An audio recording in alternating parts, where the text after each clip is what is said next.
దక్షిణ దేశంలో నందనార్ అని ఒక భక్తుడు. ఒకప్పుడు ఆయనకి చిదంబరం వెళ్ళి నటరాజస్వామి దర్శనం చెయ్యాలి అనిపించింది. ఆ నటరాజస్వామి చాలా ఆశ్చర్యంగా ఉంటారు. ఒక్కొక్క చోట నటరాజస్వామి వైభవం చూసి తీరాలి. మధురై దేవాలయంలో ఉండేటటువంటి నటరాజస్వామి వారి భంగిమ చూస్తే బహు ఆశ్చర్యకరంగా ఉంటుంది. అన్ని భంగిమలను నృత్యం చేస్తాడు. ఆ చిదంబరంలో ఉండేటటువంటి నటరాజస్వామి దర్శనం చెయ్యాలనుకున్నాడు. యజమాని దగ్గరికి వెళ్ళి అడిగాడు చీకటి పడుతుండగా, అయ్యా రేపు చిదంబరం వెళ్ళాలనుంది, నటరాజస్వామి దర్శనం చెయ్యాలనుంది, నేను వెళతాను, నాకు అనుమతి ఇవ్వండి అని అడిగాడు. ఆయన మహా ఐశ్వర్యవంతుడు, మంచి మదోన్మత్తుడై ఉన్నాడు. ఎందుకు పంపించాలి పాలేరుని, వీడితో పనిచేయించాలి తప్పనుకున్నాడు. అని అన్నాడు, తప్పకుండా వెళ్ళు అన్నాడు. ఆ ఒక్క మాటే వినపడింది నందనార్కి. సంతోషపడిపోయాడు. ఆయన అన్నాడు, ఇవాళ రాత్రి మనకున్నటువంటి 500 ఎకరాల పొలాన్ని నాగలి పట్టి దున్నేయి, విత్తనాలు చల్లేయి, పంట పండించేయి, కోత కోసేయి, గడ్డి తీసుకెళ్ళి వాము వేసేయి, ధాన్యాన్ని అంతటినీ కూడా దులిపేయి, ధాన్యాన్ని బస్తాలకెత్తేయి, ధాన్యాగారాలకి తీసుకురా, అంతా కూడా శుభ్రంగా సంరక్షణ చేయి, గడ్డివాములు వేసేయి, పంట పొలంలో మళ్ళీ ఎక్కడ ఒక్క గడ్డి పరక లేకుండా తీసేయి, చిదంబరం వెళ్ళిపో అన్నాడు. ఆయనకి ఇవన్నీ వినపడలేదు. ముందు వెళ్ళిపో అన్న మాట వినపడింది. సంతోషపడిపోయాడు. తర్వాత ఇవన్నీ వినపడ్డాయి. అలాగే అన్నాడు, వెళ్ళిపో అన్నాడు కదా అన్న సంతోషంలో గబగబా పొలానికి పరిగెత్తుకొచ్చాడు. కటిక చీకటి, రాత్రి 7-8 అవుతోంది. తెల్లవారేటప్పటికి చిదంబరం వెళ్ళాలని కోరిక.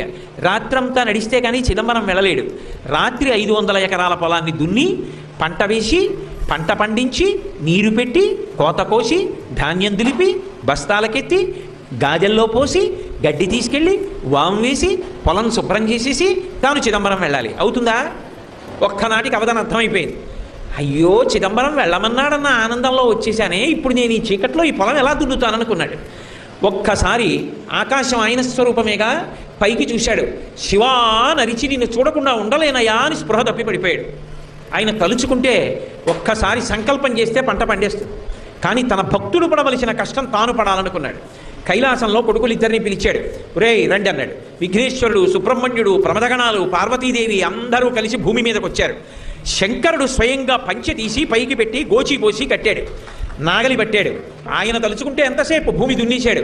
పార్వతీదేవి విత్తనాలు చల్లింది, విఘ్నేశ్వరుడు కలుపు తీశాడు, సుబ్రహ్మణ్యుడు కోత కోశాడు, పంట అంతా పండేసింది, తీసుకెళ్ళి ఆ గాదెలో పోసేశారు, గడ్డివాం వేసేశారు.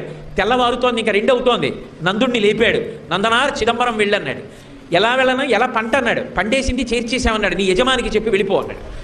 గబగబా పరిగెత్తుకుంటూ యజమాని దగ్గరికి వెళ్ళాడు. నువ్వు చెప్పినట్టు పంట పండించానన్నాడు. తెల్లబోయాడు జమీందారు. లేచి వచ్చి చూశాడు, గాదిలో పంట ఉంది, గడ్డివా ఉంది, అన్నీ ఉన్నాయి. అర్థమైంది శివానుగ్రహం అంటే ఏమిటో. నందనార్ కాళ్ళ మీద పడ్డాడు. నీ భక్తి నాకు అర్థమైంది నందుడా, వెళ్ళిపో చిదంబరానికి, నేను కూడా మారిపోయాను, ఇక పైన ఇలా ప్రవర్తించనన్నాడు.